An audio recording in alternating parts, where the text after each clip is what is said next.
My name is Adam Jenkins, and up until recently, I thought my marriage to Lisa was solid. We'd been together 14 years, blessed with 2 great kids, Emily and Evan, and shared a history that went back to our high school days. Lisa was my high school sweetheart, the one girl who'd ever truly captured my heart, and I thought I'd be spending the rest of my life with her. But a few months ago, things started to shift. Lisa had always been confident and driven, and I admired her ambition. Her job in insurance required some travel, but lately, her trips had increased, with conferences and overnight stays becoming more frequent. At first, I pushed my suspicions aside, telling myself I was being paranoid. After all, we'd been married for over a decade, with kids who meant the world to both of us. Yet, something in my gut told me things weren't right. Every time she left for a business trip, a gnawing feeling crept in, and I'd catch myself wondering why she seemed so enthusiastic about work events that used to bore her. And it wasn't just the trips. Her behavior had changed too. She'd come home, tired but distant, brushing me off when I asked about her day. When I'd bring up my concerns, she'd laugh them off, telling me I was being silly. She assured me she was just under stress, that her career required a certain level of dedication, and she loved me and the kids more than anything. But doubt had taken hold, and I couldn't shake it. When I found out Lisa would be attending a conference nearby in Baltimore, I saw it as an opportunity to surprise her. Deep down, I needed to know if my suspicions were real or if I was just inventing problems where none existed. So, after arranging for the kids to stay with my mother, I set off on a 2-hour drive to the Marriott, determined to confront whatever lay ahead. What I didn't know was how much that evening would change my life, revealing secrets I'd never imagined. Arriving at the Marriott, I felt a mix of nerves and dread. Part of me hoped that Lisa's distance was simply due to work stress and nothing more. I wanted to be wrong, to find her genuinely engaged in her job, unbothered by any personal drama. But the lingering doubt kept me moving forward, determined to see it through. I spotted her easily in the main conference room, laughing with a group of colleagues. She looked radiant, more put together than I'd seen her in months. As I watched her from a distance, something felt different. She seemed so at ease here, far more relaxed and engaged than when she was at home with me and the kids. I debated how best to approach her without causing a scene, deciding to play it casual. I walked over, making sure she saw me coming. The look on her face when our eyes met told me everything. For a brief second, there was something close to panic in her expression, but she quickly masked it with a surprised smile. "Adam. What are you doing here?" she asked, her voice a bit too high-pitched, as if she were trying to regain control. I shrugged, trying to keep things light. "Thought I'd surprise you.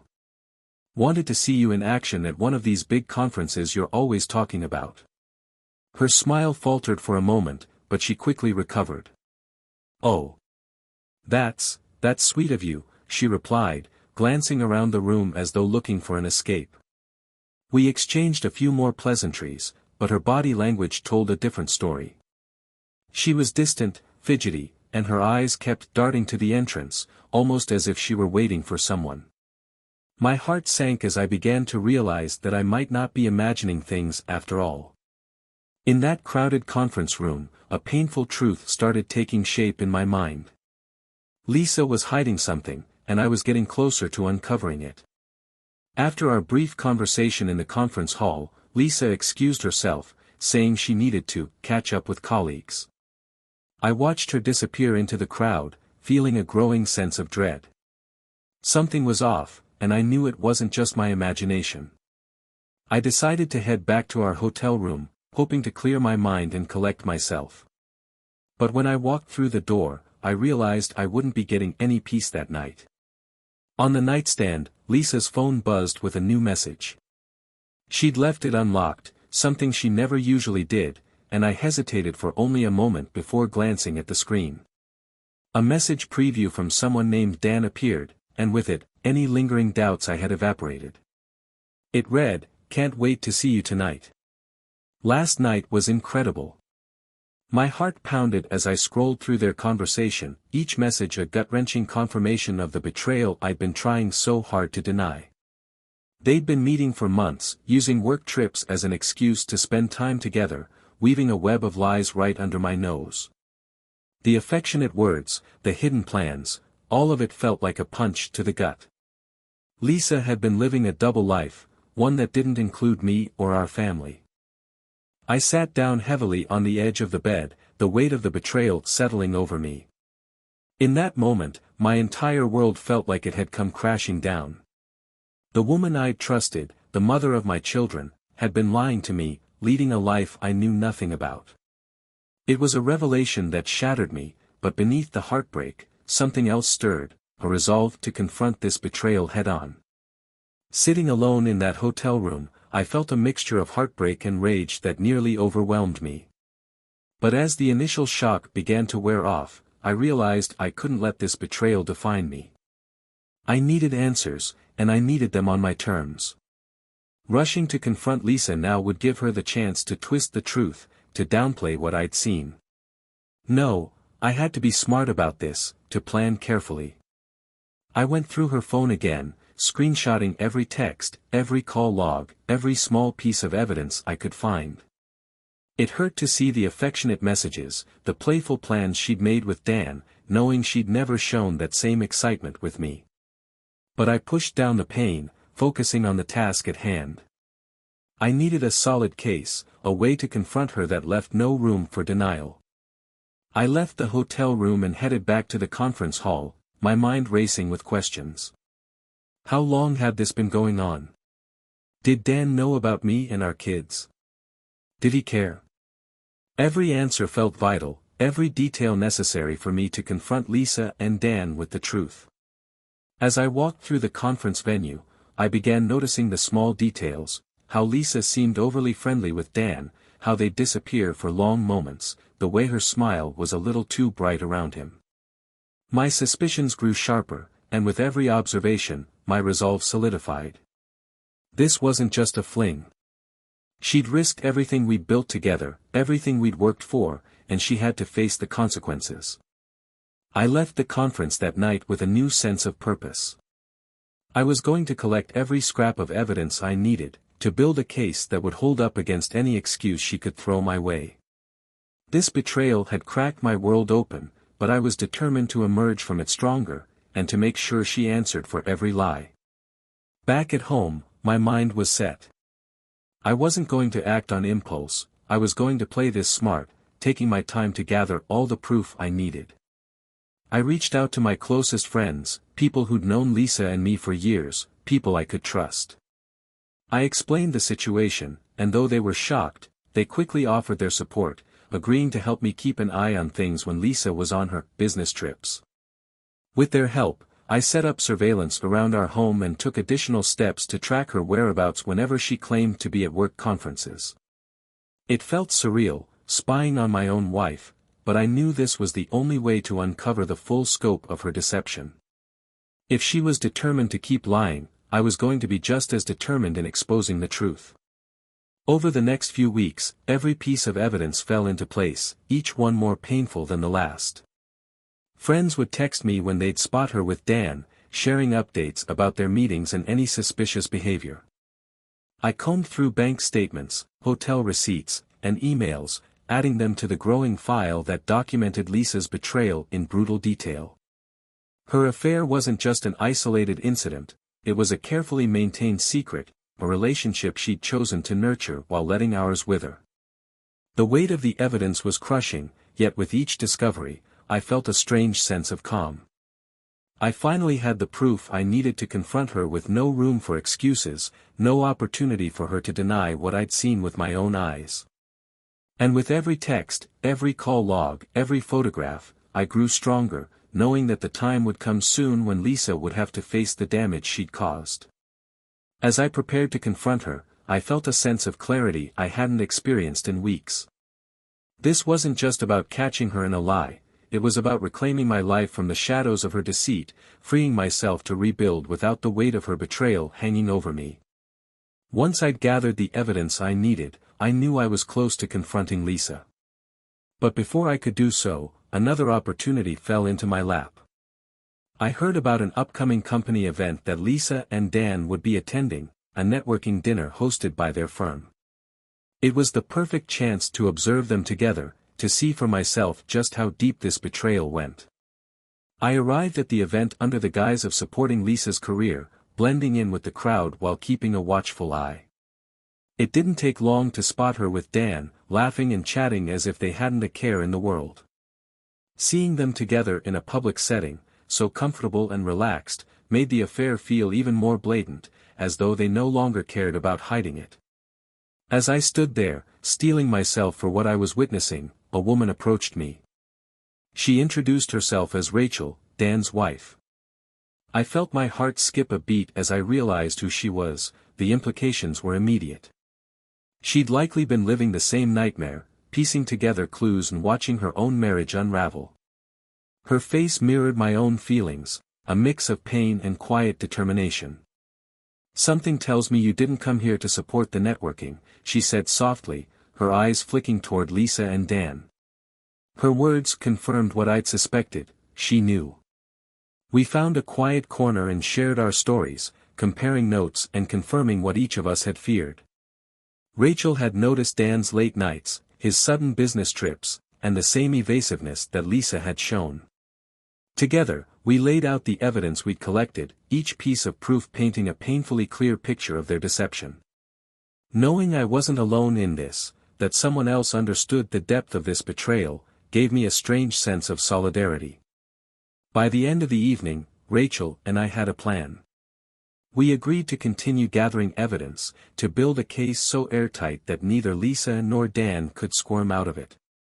And when the time came, we'd confront them together, side by side, leaving no room for doubt or denial. That night, as I drove home, I felt a renewed sense of purpose. With Rachel's support, I knew the confrontation was inevitable, and this time, Lisa wouldn't be able to hide behind her lies. In the days following our encounter at the company event, Rachel and I became a team, united by a shared purpose and determination. We communicated regularly, exchanging details and coordinating efforts to keep our spouses under careful watch. With every new message, photograph, and phone record we collected, the picture grew clearer and more damning. Rachel, being Dan's wife, had access to records and routines that filled in the gaps of what I already knew. She discovered hotel receipts and cross-checked dates of Dan's business trips with Lisa's, confirming they were traveling together. In the meantime, I compiled everything I had on Lisa, the texts, the emails, and details from her recent trips. The evidence painted a full and undeniable picture of a long-standing affair that neither Lisa nor Dan would be able to deny. Together, we drafted a plan to present this evidence in a way that left no room for excuses. Rachel and I agreed we would each confront our spouses separately, making it clear that we had joined forces and that we knew every detail. The goal was simple: to remove any chance for Lisa or Dan to twist the truth or deny responsibility. We wanted them to see the full weight of the betrayal they'd inflicted on us and the families they'd torn apart. As I prepared for the confrontation, I also started reaching out to a divorce attorney. It was a hard decision, but one that felt right.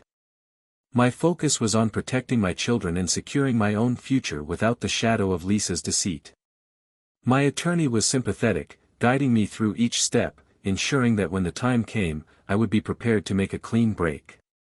The sense of finality was both painful and liberating.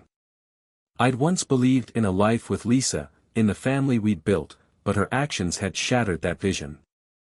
With Rachel's support, I now saw a way forward, a path that didn't involve compromising my integrity or ignoring the betrayal. I was finally ready to take back control, to face Lisa, and to start rebuilding on my own terms.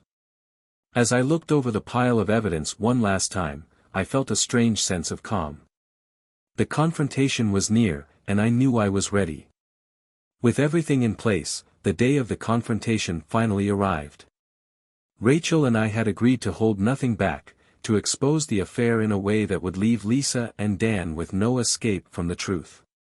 We arranged a small gathering with close family and friends at our house, creating a setting where both our spouses would have to face not only us but also the people they deceived.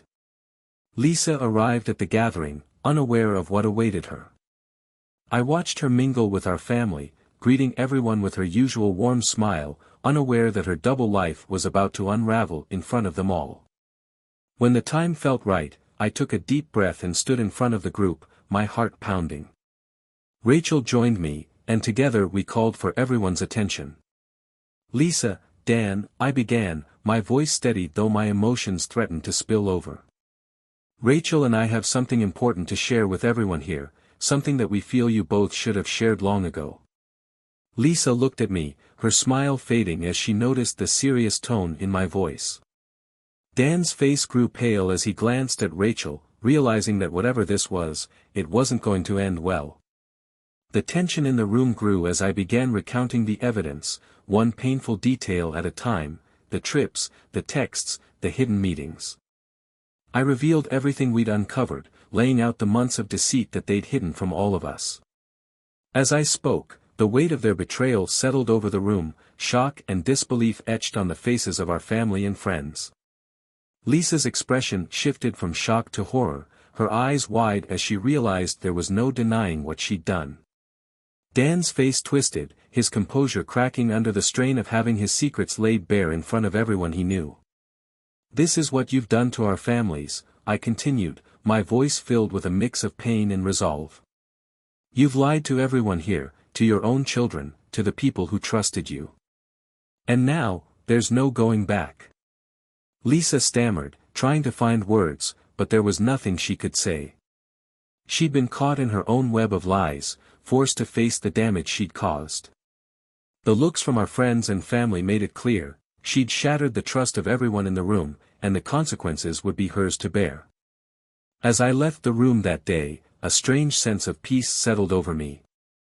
The truth was out, and there was no longer any need to hide or pretend. Lisa's betrayal had been exposed, and I was finally free to move on, leaving the past behind. In the days following the confrontation, the fallout was swift and severe. Lisa moved out, her reputation in shambles, and friends and family members distanced themselves from her. The whispers, the judgment, it was all out in the open, and Lisa couldn't escape the consequences of her choices. She reached out a few times, hoping for a chance to explain, to try to justify what she'd done, but I couldn't bring myself to listen. Too much had been broken, and no explanation would undo the pain she'd caused. But in the quiet moments alone, when I looked at the empty space in our home, I knew I had a decision to make. I could let bitterness consume me, or I could focus on rebuilding for myself and for our children. Emily and Evan were my priority now, and I needed to be the steady presence they could rely on. They'd already endured enough upheaval, and they needed reassurance that their lives would remain as stable as possible. I committed to being present for them, focusing on their needs and our routines, creating a home that felt warm and secure. We found ways to stay connected, family movie nights, weekend hikes, time spent talking about their dreams and challenges. Through these small moments, I realized I was healing, bit by bit. My life was changing, but for the first time in years, it felt like I was in control of my own path. Rachel reached out occasionally, her messages a comforting reminder that I wasn't alone in this journey. We'd shared the pain of betrayal and the determination to move forward, and though I wasn't yet ready to open myself up fully to someone else, knowing she was there brought a quiet comfort. She, too, was focused on rebuilding, creating a life rooted in honesty and respect, a life I was beginning to see as possible for myself. As the weeks turned into months, I felt the weight of Lisa's betrayal lessen, replaced by a sense of resilience I hadn't known before. I was no longer the man blindsided by lies, I was the father my children needed, a person who could face the future with strength and clarity. And as I looked forward, I knew that this journey, painful as it had been, was leading me to a place of true peace. Months had passed, and as each day rolled into the next, I found myself growing stronger. The pain and betrayal that had once defined my life became memories, scars I carried with me, but scars that no longer held me back. My home with Emily and Evan had become a place of warmth and laughter again, a place where I could finally be myself. One evening, as I sat by the window watching the sunset, I thought of Rachel. She'd been a quiet presence throughout this ordeal, someone who'd understood my pain without me having to explain it. We'd kept in touch, supporting each other as we navigated the messy aftermath of our broken marriages, and over time, our conversations had shifted from shared struggles to dreams of a future unburdened by betrayal. One afternoon, she invited me to join her for coffee at a local park. The conversation was easy, filled with shared laughter and meaningful silences. There was no pressure, no rush to label anything, we simply enjoyed each other's company, finding comfort in the understanding that we'd both been through similar trials. For the first time, I felt the walls around my heart begin to lower, allowing hope to slip in. As the weeks went on, our friendship grew, blossoming into something I hadn't expected, a connection built on honesty, respect, and shared values. We took things slowly, respecting each other's past while embracing the possibility of a future together. Rachel wasn't just a new beginning, she was a reminder that life could be good again, that love could be real and rooted in trust. Standing on the shore of this new life, I felt a peace I hadn't known in years. My journey had been filled with pain, but it had also led me to a place of strength and renewal. With Rachel by my side, my children thriving, and a future bright with possibilities, I knew that I'd finally come full circle. I'd let go of the past, embraced the present, and opened myself to the future. For the first time in a long time, I was truly ready to live again.